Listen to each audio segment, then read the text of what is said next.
Bonjour à toute la famille La Chapelle. C'est vraiment un super honneur de commencer la nouvelle année avec vous. Je veux en profiter pour vous souhaiter une superbe nouvelle année, particulièrement Pasteur David Potier et toute l'équipe de leadership de l'Église. Merci pour votre confiance. Depuis plusieurs années, vous me réinvitez constamment. Ça fait chaud au cœur, mais je veux surtout déclarer cette nouvelle année une année de miracles sur l'Église, la chapelle et sur ta vie. Alors, c'est le message que j'ai à cœur de vous apporter aujourd'hui, c'est comment vivre un miracle en 2022. Je crois que c'est possible de vivre un miracle encore cette année. Je ne sais pas comment a été l'année qui a précédé. Moi, je suis de ceux qui aiment les nouveaux départs. J'aime les nouvelles années. En début de chaque année, je suis toujours enthousiaste. Peu importe ce qui s'est passé dans l'année précédente. Et je ne sais pas comment a été la dernière année pour toi. Je lisais cette semaine, récemment, je lisais que Bill Gates, le 4e homme le plus riche au monde, a dit que l'année 2021 a été la pire année de sa vie. Et je ne me réjouis pas des problèmes qu'il a eus, mais ça m'a encouragé dans le sens où parfois on pense que des gens qui sont dans des sphères de richesse comme ça, parfois n'ont pas les mêmes problèmes que nous, mais lui aussi, ayant tout ce que ce monde peut offrir, lui-même a traversé une année extrêmement difficile. Et j'avais envie de dire, Bill, le futur est beau si tu as Jésus dans ta vie. Et je ne sais pas comment a été ta dernière année à toi, mais je veux qu'on puisse regarder ensemble et je veux déclarer aujourd'hui sur ta vie qu'il est possible de vivre un miracle et que cette année soit une année de miracle extraordinaire dans notre vie. En fait, le message que je veux apporter aujourd'hui, c'est un message sur l'une des plus grandes puissances qui est à notre portée dans ce monde. C'est ce que j'appelle l'intentionnalité. La puissance de l'intentionnalité. C'est hallucinant ce que quelqu'un peut faire avec Dieu dans sa vie et qui devient intentionnel avec sa vie, avec ce que Dieu veut faire avec sa vie. Et c'est pour ça que je crois aujourd'hui qu'il y a un potentiel à miracle extraordinaire dans cette nouvelle année dans ta vie. En fait, je regardais un reportage il y a quelque temps de ça où, en fait, on interviewait un pilote d'armée qui racontait comment il a été formé, pilote de guerre, et puis il y avait son moniteur qui était avec lui dans l'avion. Ils se sont retrouvés dans une période de tempête épouvantable, orage, turbulence, pluie, vent. Il dit qu'il ne voyait presque rien. Et il a dit à son instructeur, « Je ne vois pas comment je vais réussir à poser l'appareil sur la piste. » Et là, l'instructeur, et là tu t'attends à ce que l'instructeur dise quelque chose de révolutionnaire, et l'instructeur lui a dit, tu dois amener l'avion là où tu veux qu'il aille. Et c'est quand même un truc incroyable parce que, en d'autres mots, ce que l'instructeur lui dit, l'avion a tout ce qu'il faut pour que tu l'amènes sur la piste. Les éléments sont contre toi, la tempête, le vent, tout veut te faire dévier, mais tu dois amener l'avion là où tu veux qu'il aille. Et ça m'a parlé quand j'ai vu ça parce que c'est exactement la même chose avec nos vies. C'est-à-dire que dans la vie, il va y avoir toutes sortes de tempêtes, d'épreuves, de pandémies, d'oppositions, de déceptions, d'attaques, de maladies, tout pour nous faire dévier de ce que Dieu a prévu pour notre vie. Mais je veux déclarer que cette année, nous allons vivre une année intentionnelle. C'est-à-dire que nous allons prendre l'appareil de notre vie et nous allons l'amener avec la grâce de Dieu à l'endroit où Dieu veut qu'on aille. L'une des choses qu'il faut absolument comprendre, quand j'ai compris ça dans ma vie, ça a changé beaucoup de choses. J'ai compris qu'il y a dans ma vie tout ce qui est nécessaire pour accomplir ce que Dieu a prévu pour ma vie. Il y a dans ta vie, peu importe l'état actuel de ta vie, peu importe d'où tu viens, ton histoire, peu importe tes problèmes, les difficultés, tous les manques que tu penses avoir, il y a tout dans ta vie pour accomplir ta vie. Il y a tout dans ta vie pour démarrer le ministère que tu es appelé à démarrer, pour démarrer la business que tu es appelé à démarrer, pour faire les études que tu es appelé à faire, pour avoir la famille que tu es appelé à avoir, pour réaliser les choses. Il y a les provisions, il y a les solutions, il y a les ressources, tout dans ta vie. Je vais aller un pas plus loin. Il y a dans ta vie, écoute bien ceci, c'est fort, il y a dans ta vie les solutions au problème que tu as toi-même créé dans ta propre vie. C'est fort. Et c'est pour ça que tout ce que ça prend pour vivre le miracle, pour poser l'appareil sur la piste, ça prend une intentionnalité. On va regarder dans la parole de Dieu, c'est plein d'exemples. Par exemple, si on regarde dans Actes chapitre 1, verset 8, versets 12 et 13 ensuite, Jésus est avec ses disciples qui viennent Jésus vient de ressusciter. Et là, il leur donne un mandat impossible. Il leur dit, vous recevrez une puissance de Saint-Esprit survenant sur vous et vous serez mes témoins à Jérusalem, dans toute la Judée, dans la Samarie et jusqu'aux extrémités de la terre. Mission impossible. Il prend une bande de disciples qui ont manqué complètement leur premier stage avec Jésus lorsque Jésus s'est fait arrêter. Et là, il leur dit, vous allez aller prêcher l'Évangile. Et ça dit au chapitre 1, verset 12, « Alors, après que Jésus leur a donné la mission impossible, ça dit, « Alors ils retournèrent à Jérusalem, à la montagne appelée des Oliviers, qui est près de Jérusalem, à distance d'un chemin de sabbat. Et quand ils furent arrivés, ils montèrent dans la chambre haute où ils se tenaient d'ordinaire. » Là, c'est fort.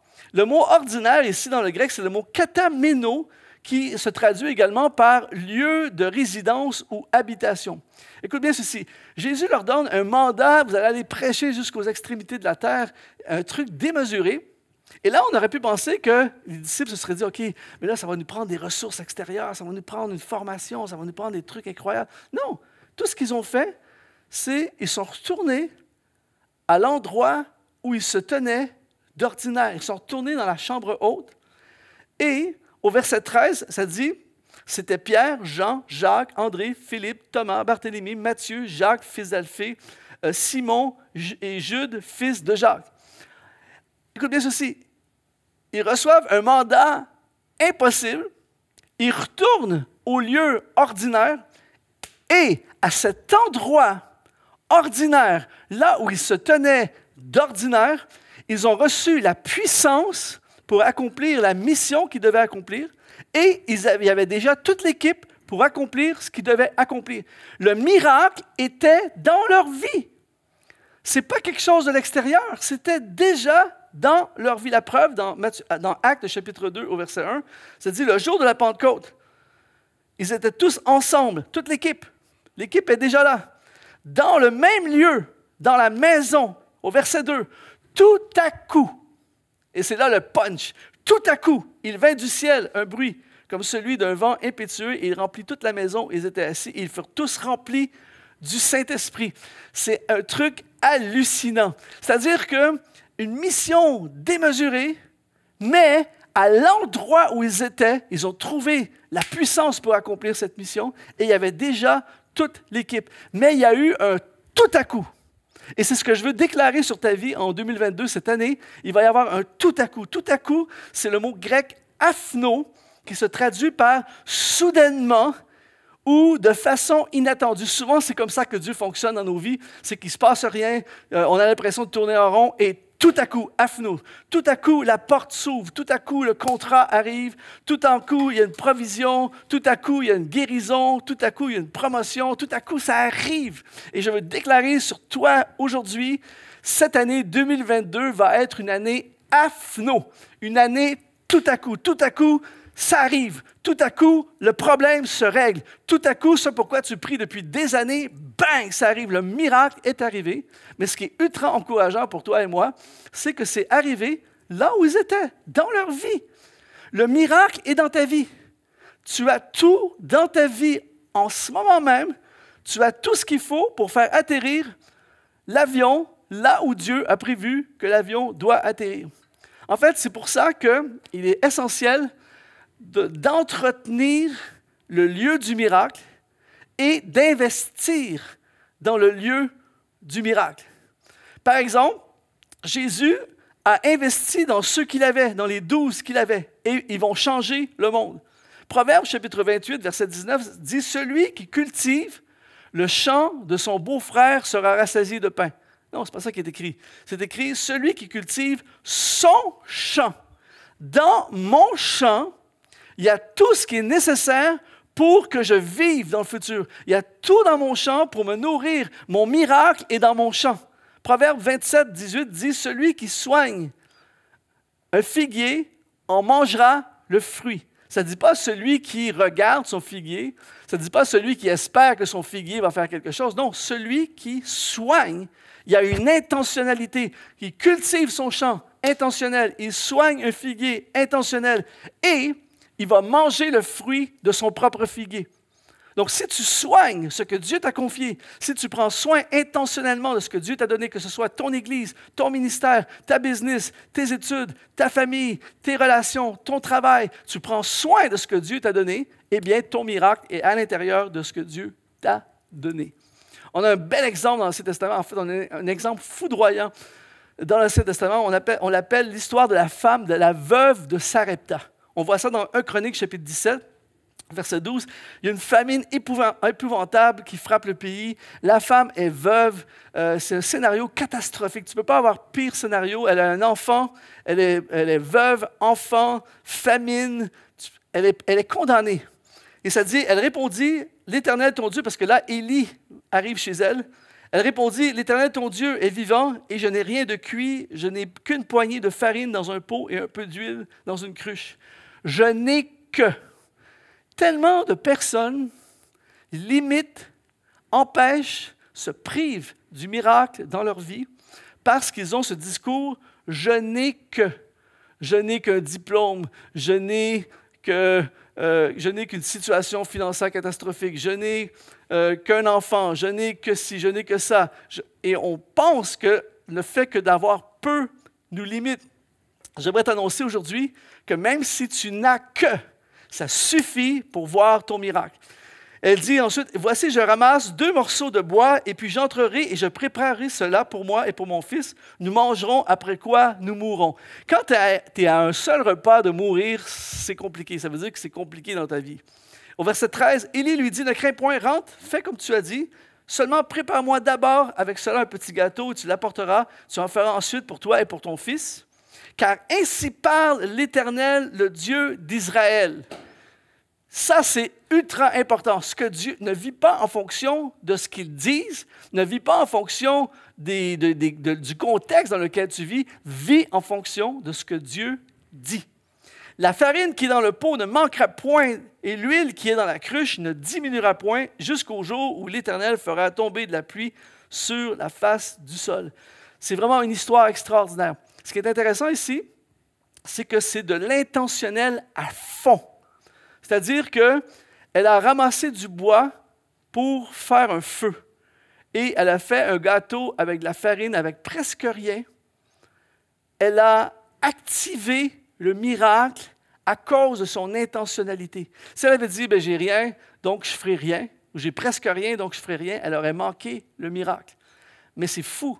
Mais avec Dieu, juste allumer un feu et prendre la farine pour faire le dernier gâteau avant ta mort suffit pour activer un miracle qui a fait en sorte que la Bible dit que dans sa maison, pendant toute la famine, ils n'ont pas manqué de nourriture. Et en plus, son enfant va mourir pendant la période de la famine et l'enfant dans la même maison va ressusciter. Elle a vécu le miracle de la provision et de la résurrection dans sa maison. Tout ça connecté avec de l'intentionnalité. Elle a posé un geste. Et si tu veux voir un miracle dans ta vie cette année, tu dois toi aussi poser des gestes, passer à l'action, faire quelque chose. N'attends pas que les choses arrivent. Fais en sorte que les choses arrivent. En fait, il y a beaucoup de problèmes. Beaucoup de problèmes sont provoqués par le fait que les gens disent « Regarde ce qu'il y a dans la vie des autres. » Si j'avais son éducation, si j'avais ses talents, si j'avais une famille comme la sienne, si j'avais des parents comme les siens, si j'avais sa beauté, si j'avais son intelligence, si j'avais ses diplômes, ce serait tellement plus facile pour moi de vivre un miracle. Et ça, c'est une erreur. Parce que le miracle, ton miracle, n'est pas dans la vie des autres. Ton miracle est dans ta vie.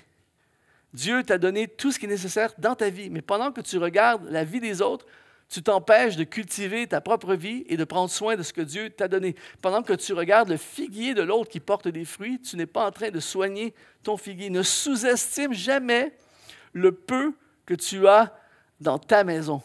Et il y a tout ce qu'il faut dans ta maison pour vivre ton miracle. Il y a en toi tout ce qui est nécessaire pour développer ton avenir. En fait, dans ta vie, il y a tout ce qu'il faut pour accomplir la volonté de Dieu. Il suffit d'être intentionnel. Je lisais récemment une interview avec Jeff Bezos, le fondateur d'Amazon. J'en ai parlé dans le dernier message. Mais il racontait que quand il a commencé, en 1994, imagine, il a anticipé, il a vu le commerce en ligne. Il s'est dit, je pense qu'il y a un potentiel pour le commerce en ligne. 1994. Savez-vous ce qu'il a fait? Il a quitté son emploi. Il a fait un prêt à ses parents. Et il a commencé dans son garage. Il n'y a rien de spectaculaire. Souvent, notre problème, c'est qu'on cherche le spectaculaire. Mais le miracle est souvent dans l'ordinaire. Il fait un prêt à ses parents et il démarre dans son garage une librairie. À l'époque, son rêve, c'était de faire la plus grande librairie du monde, pareil comme le plus grand fleuve du monde, Amazon. Et c'est fou quand même, avec très peu, il a réussi à construire. Je regardais un vieux reportage sur les frères Wright, les pères de l'aviation. Et les frères Wright, ils ont commencé à créer les avions dans leur atelier de bicyclette.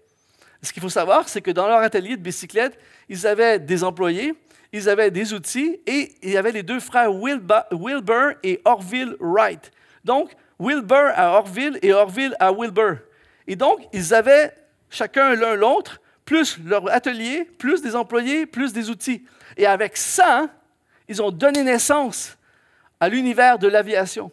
Je regardais un reportage avec une interview avec Stephen Furtick, le pasteur de l'église Elevation aux États-Unis. Et on lui pose la question, comment vous avez commencé? Aujourd'hui, c'est une église qui a impact aux États-Unis et de grand impact. On lui a demandé, comment vous avez commencé votre projet? Il dit, c'est simple, j'étais avec un groupe d'amis. On s'est dit, pourquoi on ne démarrait pas une église? Avec un groupe d'amis. En d'autres mots, dans les 3 exemples que j'ai mentionnés, ils avaient tout dans leur vie pour développer leur vie. Lorsque nous avons démarré Exponentiel.net il y a quelques années de ça, c'est simple. Celui avec qui j'ai fondé Exponentiel a une très grande maison. Donc, on a pris une section de la maison, on a créé un studio. Il s'appelle Claude. Claude a des techniques, savait un peu comment faire de la vidéo, monter, faire tourner des vidéos, tout ça. Moi, je suis capable de parler un peu devant une caméra. Et j'ai un ami qui a un studio de musique qui s'est converti en montage vidéo.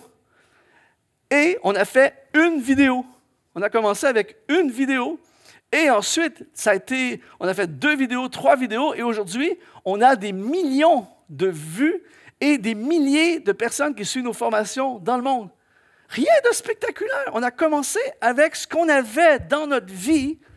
Et entre les mains de Dieu, il est capable de changer la situation en miracle. C'est pour ça que je suis ultra encouragé pour toi en cette nouvelle année. Je veux déclarer que si tu deviens intentionnel cette année avec ce que Dieu t'a donné, eh bien, c'est illimité ce que tu peux accomplir, mais tu dois absolument prendre les commandes de l'appareil et dire, Seigneur, avec ce que tu m'as donné, nous allons amener l'avion sur la piste. Si tu penses que ça va mal dans ta vie, en ce moment, je lisais récemment l'histoire de Louis Zamperini. Pendant la Deuxième Guerre mondiale, son avion a été tiré dans l'océan Pacifique. Il s'est écrasé littéralement dans l'océan. Et lui et 2 autres survivants se sont retrouvés sur un canot pneumatique en plein milieu de l'océan. Et il y a un des membres, un des survivants qui a paniqué. Et donc, la première journée, il a mangé toute la nourriture. Les quelques réserves de nourriture qu'ils avaient, il a tout mangé. Il s'est dit, de toute façon, on va mourir. Il a mangé toute la nourriture. Imagine l'atmosphère. Ils sont entourés d'eau. C'est désespéré. Et là, tout à coup, comme si ça n'allait pas déjà assez mal, tout à coup, ils ont vu un avion dans le ciel et ils ont commencé à crier « SOS, Mayday, à l'aide ». Finalement, c'est un avion japonais qui est arrivé et qui a commencé à les bombarder, à les tirer. Donc, ils ont plongé dans l'océan pour éviter les balles parce qu'ils avaient appris que les balles ne vont pas plus de 1 mètre dans l'eau. Donc, ils sont allés en dessous de 1 mètre. Mais tout à coup, les requins ont commencé à les attaquer. Donc, ils se font tirer des balles d'en haut. Les requins qui arrivent par en dessous. Finalement, ça dure pendant 1 heure. Ils sortent de l'eau, ils plongent des requins et tout ça. Ils ont réussi avec la rame à frapper le nez des requins. Et ils se retrouvent dans le canot. Le lendemain ou quelques jours plus tard, un grand requin blanc a fait le tour de leur canot pendant 24 heures. Il fallait qu'ils fassent les morts dans le bateau pour que le requin finisse par partir. Finalement, il y a un bateau qui arrive, il commence à crier à l'aide. C'est un bateau japonais. Ils se font arrêter et ils deviennent prisonniers de guerre pendant quelques années. Tu ne peux pas avoir plus compliqué que ça. Mais Louis Zamperini raconte, il dit, ce qu'il a gardé en vie. Il s'est dit, je vais tout faire, je dois vivre. Tout ce qu'il a appris, tous les efforts possibles, il s'est battu. En d'autres mots, ce qu'il a fait, c'est que je prends l'appareil, quoi qu'il arrive, peu importe les circonstances, on va poser l'appareil sur la piste. Et c'est le message que j'ai pour toi et pour moi aujourd'hui. On vit des temps compliqués au niveau mondial. On vit une pandémie, on vit des incertitudes. Peut-être qu'en ce moment, le vent frappe dans ta vie, des déceptions, des maladies, des complications, des crises financières, des crises familiales. Mais deviens intentionnel en te disant aujourd'hui, je prends ma vie, je prends ce que Dieu m'a donné. Peu importe ce qui arrive, on va poser l'appareil sur la piste. Dieu va nous aider. Si Dieu est avec nous, qui sera contre nous? Je puis tout par celui qui me fortifie. Et je fonce et je ne lâche pas et on va passer au travers. Tu sais que, je ne sais pas si tu as déjà pensé à ça, mais un bateau, je pensais à ça récemment, un bateau qui est sur l'eau. Et un bateau qui est sur l'eau, en plein milieu de l'océan, est en ultra danger. C'est-à-dire que le bateau, tout ce qui est autour de lui, disons là, que j'ai déjà été en croisière, tu es sur un bateau, puis tu vois l'océan à perte de vue autour, tout ce qui est autour de toi veut te tuer. C'est-à-dire que si, par exemple, tu sautes dans l'eau et le bateau continue, tu es fini. S'il y a une fissure dans le bateau et que l'eau entre dans le bateau, c'est fini. Mais ce qui est hallucinant dans ce que je suis en train de dire en ce moment, c'est que le bateau est environné de quelque chose qui veut le détruire d'une certaine façon, qui peut le détruire, mais tant que tu es dans le bateau et tant qu'il n'y a pas de fissure dans le bateau, tu n'as rien à craindre. Et c'est exactement la même chose avec nos vies, c'est-à-dire qu'on est entouré de dangers potentiels. On est entouré de toutes sortes de choses qui peuvent arriver et frapper notre vie. Mais tant qu'il n'y a pas de fissure dans le bateau, tu es en sécurité. Et au moment où je fais ce message, alors que tu regardes ce message, peut-être qu'en ce moment, justement, il y a dans le bateau de ta vie, il commence à y avoir des fissures et il commence à y avoir des infiltrations d'eau. Et c'est pour ça que je veux déclarer aujourd'hui, ça s'arrête aujourd'hui. Aujourd'hui, tu vas sceller les fissures. Tu vas prendre ton bateau au sérieux plus que jamais, parce que tant que tu es dans le bateau que Dieu t'a donné, tu n'as rien à craindre. Tu ne laisses pas les fissures, tu ne laisses pas l'ennemi entrer, tu ne laisses pas les problèmes. Tu veilles, tu soignes, tu prends soin du bateau que Dieu t'a donné. Et dans ce bateau, il y a tout. Dans ta vie, il y a tout pour t'amener à bon port. Et peu importe ce que l'ennemi voudrait faire dans ta vie, peu importe ce que le diable voudrait faire pour te faire manquer, tant que tu es dans le bateau que Dieu t'a donné et que tu prends soin du bateau que Dieu t'a donné, tu es en sécurité. Alors, l'important aujourd'hui pour toi et moi, c'est de faire l'inventaire de ce qu'il y a dans notre vie. Je ne sais pas, j'ai un ami récemment, il y a quelques temps de ça, qui a déménagé. Il dit, Luc, j'avais jamais réalisé à quel point j'avais des choses dans la maison chez nous. C'est un truc de fou. Il y a des camions, il y avait des choses. Je ne réalisais pas. Et c'est la même chose parfois dans notre vie. Tu ne réalises pas tous les trésors que tu as dans ta vie. Tu ne réalises pas tous les talents que tu as dans ta vie, toutes les ressources. Et en fait, à partir du moment où tu commences à prendre ta vie au sérieux et tu commences à prendre ce que Dieu t'a donné, eh bien, c'est illimité ce que tu peux réaliser. C'est pour ça que je crois qu'il y a un miracle possible pour toi en ce moment. Même si tu penses avoir beaucoup perdu, même si tu penses ne pas avoir beaucoup, avec le peu que tu as en ce moment, il est possible de vivre un miracle. Thomas Edison, je ne sais pas si tu as déjà entendu parler de Thomas Edison, on l'appelait l'homme aux milliers d'échecs. En fait, c'est lui qui a dit la fameuse phrase « Le génie, c'est 1% d'inspiration et 99% de transpiration ». En d'autres mots, travail. Et ce qui est intéressant dans son histoire, ce qui est frappant dans son histoire, c'est qu'à l'âge de 13 ans, il a été frappé par la scarlatine et il a perdu l'ouïe 100% d'une oreille et 90% de l'autre oreille. Et il aurait pu tomber en mode victime, ma vie est finie. Mais à la place, il s'est replié sur ce qu'il avait, il s'est replié sur le travail. Et Thomas Edison est devenu l'inventeur du phonographe. En fait, tout ce qui est enregistrement sonore aujourd'hui qu'on a, c'est lui le père de ça. C'est lui qui a inventé l'ampoule électrique. Il a créé une compagnie qui s'appelle General Electric, qui existe encore aujourd'hui, qui est devenue l'une des plus grandes compagnies du monde. Il a déposé plus de 1000 brevets.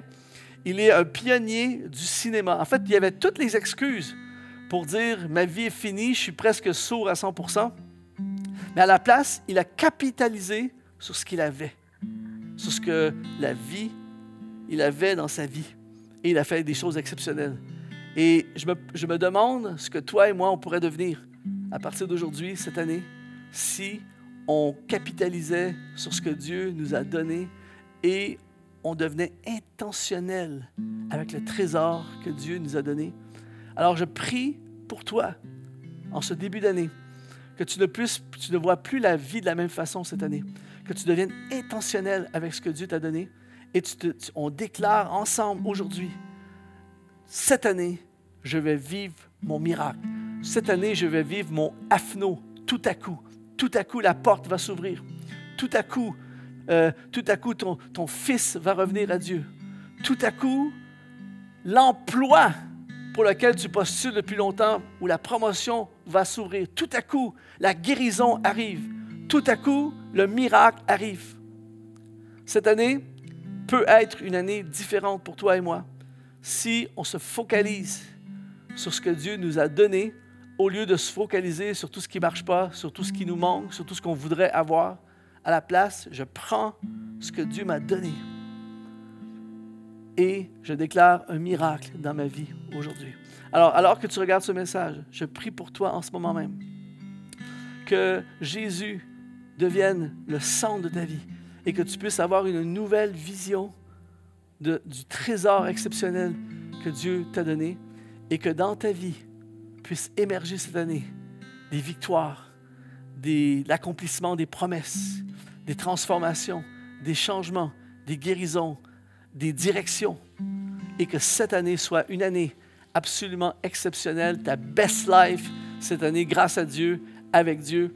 Alors je te bénis et j'appelle sur ta vie tous les miracles que Dieu a prévus et j'ai hâte d'entendre les témoignages de ce que Dieu a fait pour toi. Je veux simplement te dire également que l'équipe de la chapelle est là pour ton accompagnement spirituel, pour t'aider à grandir et à croître. N'hésite pas à entrer en contact avec toute l'équipe de la chapelle. Il y a plein de ressources qui sont là pour toi, pour t'aider à grandir. Il y a l'application. Et il y a le site web également où tu peux te connecter et avoir accès à tout ce que la chapelle peut t'offrir. Alors, je te remercie d'avoir été là aujourd'hui. Ça a été un honneur de te servir et passe une année absolument prodigieuse avec le Seigneur.